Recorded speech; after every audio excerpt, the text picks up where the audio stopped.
Okay. ఇంక మాట్లాడడానికి పెద్దగా మిగలకపోయినా కూడా కసిరెడ్డి గారిని ఏదో మాట్లాడవలసిందిగా కోరుతున్నాం. ఆ! నాకు కూడా తెలీదు ఏం మాట్లాడతానో. ఎప్పుడు స్పీచ్ మాట్లాడదామని వస్తాను. ఇటు స్టార్ట్ చేస్తా. అది ఇటెళ్తది. ఇటు నుంచి ఇటు పక్కింట్లోకి, ఎదురింట్లోకి అలా ఎటెటో పోతా ఉంటది. బట్ అడ్జస్ట్ అవ్వండి. ఏది? లైవ్ లేదు కాబట్టి కొంచెం. ఆ!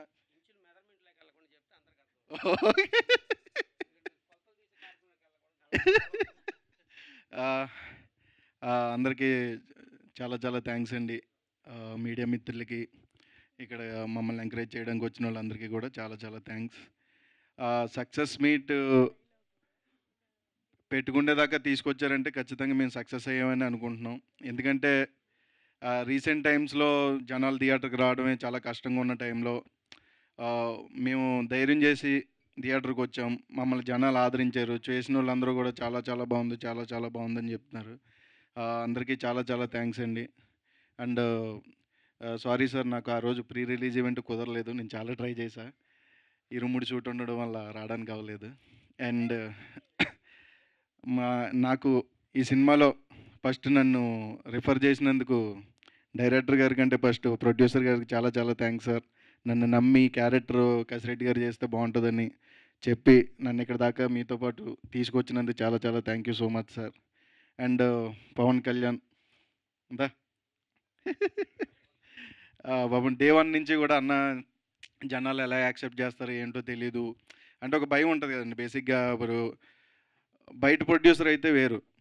వాళ్ళ ఫాదరే ప్రొడ్యూసర్ చేసేటప్పుడు, అన్న నన్ను ఎలా రిసీవ్ చేసుకుంటారో, తిడతారేమో అన్న, వీళ్ళకేముంది బలిసి హీరో అయ్యాడు అని ఇలాంటివన్నీ అంటారేమో అన్న అని డే వన్ నుంచి పాపం భయపడతానే ఉన్నాడు. నేను ఒకటే చెప్పేవాడిని, ఏముండదు, నీకు ఏమనిపిస్తుందో అది చెయ్యి. మంచిగా జనాలు యాక్సెప్ట్ చేయడానికి రెడీగానే ఉంటారు. ఎందుకంటే ఇక్కడ ఏం మనం తప్పు చేయట్లేదు. ఫస్ట్ ఆఫ్ ఆల్ మనకున్న కళను మనం జనాలకు చూపిస్తున్నాం. నువ్వు మంచిగా గట్టిగా కష్టపడు. ఈడు ఫస్ట్ సినిమా చేసాడు రా అని ఎక్కడ అనిపించకుండా చెయ్యన్న. ఆ రోజు ఏదైతే చెప్పానో ఈరోజు అది చేశాడు. చాలా చాలా హ్యాపీగా ఉంది. మనం మళ్ళీ మళ్ళీ చేయాలి. ఖచ్చితంగా చేస్తాం. నువ్వు సక్సెస్ అయ్యావు. ఆల్ ది బెస్ట్ నెక్స్ట్ సినిమాకి కూడా. అండ్ రాయాన్స అమ్మాయి ఏంటి వెళ్ళినప్పుడు మరీ చిన్నపిల్లలా ఉంది. ఏం పెద్ద క్యారెక్టర్ ఇచ్చారు, ఎలా చేస్తుందో ఏంటో అనుకున్నాను. బట్ నేను చూశాను, పర్ఫార్మెన్స్ చూసినప్పుడు అయితే ఇంటర్వెల్ సీక్వెన్స్ ఉంటుంది. సప్తగిరానికి నాకు గంట పట్టింది. అంటే అమ్మాయి పర్ఫార్మెన్స్ పాపం చాలా జెన్యున్గా చేస్తుంది. సప్తగిరన్న నేను ఉన్న మూడు వేరు. ఒకరినొకరు చూసుకుని అందులో చూస్తే మీరు అబ్జర్వ్ చేస్తే అసలు మేము అంటే ఎక్స్ప్రెషన్ ఎలాగ ఉంటుందో కూడా చాలా ఫన్నీగా. అండ్ మిగిలిన సీన్స్ అన్నీ కూడా తను చేసేటప్పుడు ఎక్కడ చిన్నగా యాక్ట్ చేస్తుంది అంటే మెచ్యూరిటీ లేదన్న ఫీలింగ్ అయితే నాకు ఎక్కడ రాలేదు. డైరెక్టర్ అనేవాడు, సార్ అమ్మాయి బాగా చేస్తుందని, బాగా చేస్తుందండి. ఓకే సార్, బాగా చేస్తుంది, నేనేం కాదన్నానా, చూస్తాం కదా వచ్చాక అన్నప్పుడు. బట్ రియల్లీ సర్ప్రైజ్ అయ్యాను. చాలా బాగా చేసావు అమ్మ. అండ్ హాషిని వాళ్ళ హస్బెండ్ కంటే పక్క హస్బెండ్ తోటి ఎక్కువ మాట్లాడుతూ ఉంటుంది. డే వన్ తనకి నాకు పరిచయం ఎలా అంటే, కసిరెడ్డి గారు కైసే అన్నది. తోడ ప్యాస్ డాలో. మనకి హిందీ రాదు, నాకు తెలుగు వచ్చండి అన్నది. మరి ఇంకెందుకమ్మా హిందీలో మాట్లాడతావు అంత చక్కగా తెలుగు వచ్చినప్పుడని పరిచయం అలా స్టార్ట్ అయింది. బట్ ఒక మంచి ఫ్రెండ్స్ లాగా చాలా ఎంటర్టైన్మెంట్ వేలో సినిమాలు ఎలా చూసారో అలాగే చాలా హ్యాపీగా జరిగింది మా జర్నీ అంతా కూడా. ఇంకా విషిక మా వైఫ్ క్యారెక్టర్ చేసింది. నాకు కసిరెడ్డి డైరెక్టర్ చెప్పడం, కసిరెడ్డి గారు మీ పేరండి కొడతదండి మిమ్మల్ని అంటే ఆయన ఎంజాయ్ చేసేవాడు. మరి ఇంట్లో గట్ట కొట్టలేదు కదా.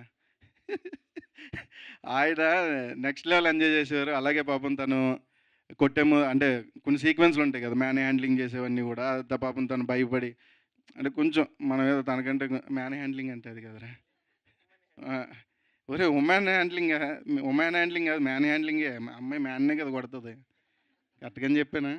ఇలాంటి డౌట్లు అడిగి నాకే వచ్చింది అంతంత మాత్రం ఇంగ్లీష్. ఈ డౌట్లు అడిగితే ఉన్నది కూడా మర్చిపోతాను నేను. యానిమల్ హ్యాండ్లింగ్ కరెక్ట్ చెప్పాలంటే. పర్లేదండి, నేను కుక్కను పెంచుకుంటున్నాను, మీకు అస్సలు ఇబ్బంది ఉండదు, బయటకు కూడా తెలియకుండా కొడతాను అని. బట్ పాపం తను ఆ సీక్వెన్స్లు చేసేటప్పుడు కూడా ఎప్పుడు కూడా వచ్చి, కసిరెడ్డి గారు నేను ఇలా కొడతాను మీకు ఓకే కదా! ఓకే అంటే లేతే లేదండి. లేదమ్మా అంటే బట్ మనం కొంచెం డేర్ చేసి అలా ముందుకెళ్తే ఒకటి పడిపోయేది. అది వేరే విషయం అనుకో. అంటే బేసిక్ ఇచ్చిన మార్కులో మనం ఉండం కదా! ప్రోలో ఇలా వస్తాం. ఇలా వచ్చి చెప్పు అంట్లోకి సడెన్‌గా పడిపోద్ది. ఆహా! ఆహా! చెప్పు చెప్పు. ఆ టైప్‌లో ఉండేది. బట్ చాలా ఎంజాయ్ చేశా. అంటే మేము చేసేటప్పుడు కూడా అనుకునేవాళ్ళం. ఇప్పుడు 'కోవేశ్వర్ల' గారు, 'బ్రహ్మానందం' గారు ఆ కైండ్ ఆఫ్‌లో మనదెళ్తదండి, మనదెళ్తదండి. ఈరోజు చాలామంది నాకు తెలిసినోళ్ళందరూ ఫోను చేసి, "అన్న ఈ 'క్షేమంగా వెళ్లి రాబంగా 2లో' 'కోవేశ్వర' గారిలాగా, 'బ్రహ్మానందం' గారిలాగా గట్టిగా తిన్నామన్న దెబ్బలంటుంటే చాలా హ్యాపీగా ఉంది. Thank you so much."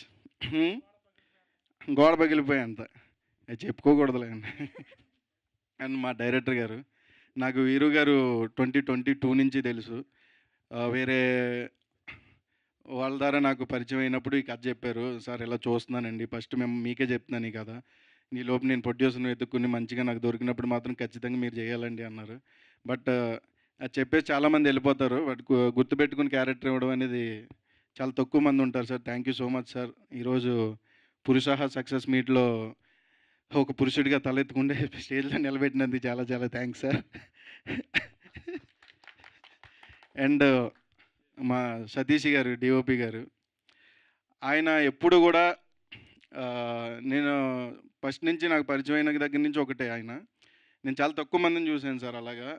Satish గారు ఏంటంటే అవతల ప్రొడ్యూసర్ లాస్ అవ్వకూడదు. ఇతల హీరో అనుకున్న డైరెక్టర్ అనుకున్నది ఏదైతే ఉందో అది ప్రొడ్యూసర్ గారికి అర్థమయ్యేలా చెప్పి, ఇది సార్ ఇది, ఇది అని ఆయన చెప్పి బడ్జెట్ తగ్గించి ఆ సీక్వెన్స్‌లు చేయడానికి చాలా తక్కువ టైంలో ఎలా చేయొచ్చనేది చేయడంలో నేను చాలా తక్కువ మందిని చూసాను సార్. అందులో మీరొకరు. ఆహ్, ఇరగ్గొట్టారు సార్ నిజంగా. ఎందుకంటే ప్రొడ్యూసర్ సేవ్ అవ్వాలి, డైరెక్టర్ సేవ్ అవ్వాలనుకుంటే డీఓపీలు చాలామందుంటారు. అలా నేను వినటమే తప్ప దగ్గర నుంచి చూడలేదు. అలా మిమ్మల్ని చూసాను. Thank you so much sir. And మా రవి గారు డాడీ అని పిలుస్తాను. ఆర్ట్ డైరెక్టర్ గారు. ఆయన ఎప్పుడు గూడా సెట్‌కొచ్చారంటే నేనెందుకు డాడీ అని పిలుస్తానంటే నన్ను నేను చూసుకున్నట్టు ఉంటది. ఆయన నవ్వుతూనే ఉంటారు ఎవరిని చూసినా.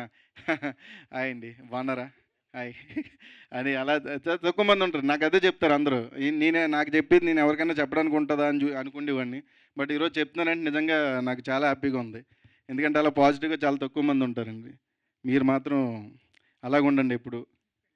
అండ్ మా సతీష్ అన్న పిఆర్ఓ గారు. ఆయన పాపం ఎప్పుడు గూడా అన్న ఏం చేద్దాం? ఏం చేద్దాం? అన్న మీకే తెలుస్తదన్న. నాకేం తెలుస్తది? పీఆర్ఓ గదా! అంటే లేదు లేదన్నా మా ఐడియాస్ అంటే సినిమాలు చేసి ఉంటాయి. మీ సైడ్ నుంచి కొత్తయొస్తే మేమేమన్నా చేయడానికి ఉంటదని దాన్ని ఇంప్లిమెంట్ చేసి మేము ఆడియన్స్ దగ్గరికి ఎలా తీసుకెళ్ళొచ్చని ఉంటది గదన్నా అని మాతో పాటు ఉండి దగ్గరుండి ఈ సినిమా ఈరోజు ఆడియన్స్ దాకా ఎళ్ళిందంటే మీరండి. అండ్ మీడియాకి గూడా చాలా చాలా థాంక్స్ అండి.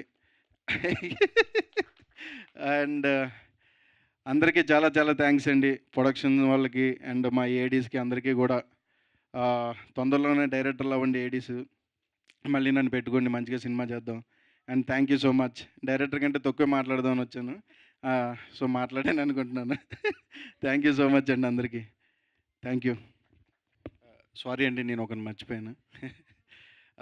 అన్న పంపిసాయి అన్న సారీ.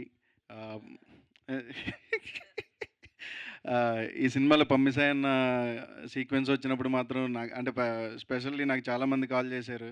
ఆ సీక్వెన్స్ ఇంకా ఉంటే బాగుండని. అలాంటి సీక్వెన్స్‌లు నెక్స్ట్ టైమ్ మాత్రం కొంచెం లాంగ్ పెట్టాలండి. ఎందుకంటే అవి వేరే ఉంటాయి. ఆటిలకి సెపరేట్ ఫ్యాన్ బేస్ ఉంది. And thank you so much అండి. అండ్ మా ప్రొడ్యూసర్ గారి గురించి చెప్పేసాను కదండీ! చెప్పేసానా? బట్ మళ్ళీ చెప్తా. ఆహ్, అదే గదా! మేము చెప్పకూడదా? మేము ఇవ్వకూడదా గౌరవం? అండ్ మా ప్రొడ్యూసర్ గారు ఇప్పుడు మీరు చూసారు. ఆయన ఏ రోజు గూడా ప్రొడ్యూసర్ అని మీకు ఎక్కడ అనిపియదు. ఎందుకంటే మేము సెట్‌కెళ్ళినప్పుడు వాళ్ళ అంటే ఆళ్ళ కొడుకుని ఎలాగైతే చూసుకుంటారో మమ్మల్ని గూడా అలాగే "ఏమ్మా తిన్నావా? కసిరెడ్డి గారు తిన్నారా? లేండి ప్రొడక్షనోళ్ళని పిలిచి కసిరెడ్డి గారికి ఏం కావాలో చూడండి. సప్తగిరి గారికి ఏం కావాలో చూడండి." అంటే అది చాలా తక్కువ మంది ఉంటారు సార్. బట్ మీరింకా మంచి మంచి సినిమాలు జేయాలి. ఇంకా కొత్త కొత్త వాళ్ళని పరిచయం జేయాలి. ఎందుకంటే ఇందులోనే చాలామంది పరిచయం చేశారు. ఇంక్లూడింగ్ మీ కొడుకుతో సహా. ఎందుకంటే కొత్త వాళ్ళు అవకాశం లేక చాలామంది బయటున్నారండి. అలాంటి వాళ్ళకి మీలాంటి కొత్త ప్రొడ్యూసర్‌లొచ్చి ఒక అవకాశం ఇస్తే వాళ్ళకొక చిన్న ఎంకరేజ్‌మెంట్‌లా ఉంటది. And thank you so much producer గారు. థ్యాంక్ యూ అండి. థ్యాంక్ యూ కసిరెడ్డి గారు. Thank you.